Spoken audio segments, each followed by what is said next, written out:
আসসালামু আলাইকুম। আজকের ভিডিওতে আমরা জানব পানি খাওয়ার গুরুত্ব বা প্রয়োজনীয়তা।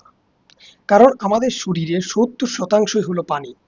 আল্লাহ পাক আমাদের শরীরকে আগুন, পানি, মাটি, বাতাস এই ৪টি উপাদানের নির্যাস দ্বারা তৈরি করেছেন। তো তন্মধ্যে ৭০% হলো পানি। এই ৭০% পানি যদি আপনি নিয়মিত ৮ থেকে ১০ গ্লাস পানি পান না করেন, তাহলে আপনার শরীরের মধ্যে পানির ঘাটতি হলে আপনি বড় ধরনের অসুস্থ হতে পারেন এবং আপনার শরীরের মধ্যে বিভিন্ন ধরনের সমস্যার সম্মুখীন হতে হবে এবং আপনি দেখা যাবে যে বারবার অসুস্থ হচ্ছেন। এই জন্য প্রাকৃতিকভাবে সুস্থ থাকার জন্য নিয়মিত ৮ থেকে ১০ গ্লাস বা আপনি যদি ধরেন ২.৫ থেকে ৩ লিটার প্রতিদিন পানি পান করুন, তাহলে আপনি প্রাকৃতিকভাবেই সুস্থ থাকবেন।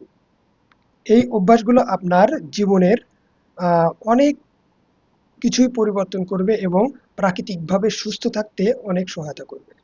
আশা করি ভিডিওটি আপনাদের জন্য খুবই উপকৃত হবে। আর আপনি যদি আমার চ্যানেলে বা ফেসবুক পেজে হয়ে থাকে থেকে দেখে থাকেন, তাহলে ফেসবুক পেজ ফলো এবং চ্যানেল থেকে দেখলে চ্যানেলটি সাবস্ক্রাইব করে সাথে থাকবেন। ধন্যবাদ।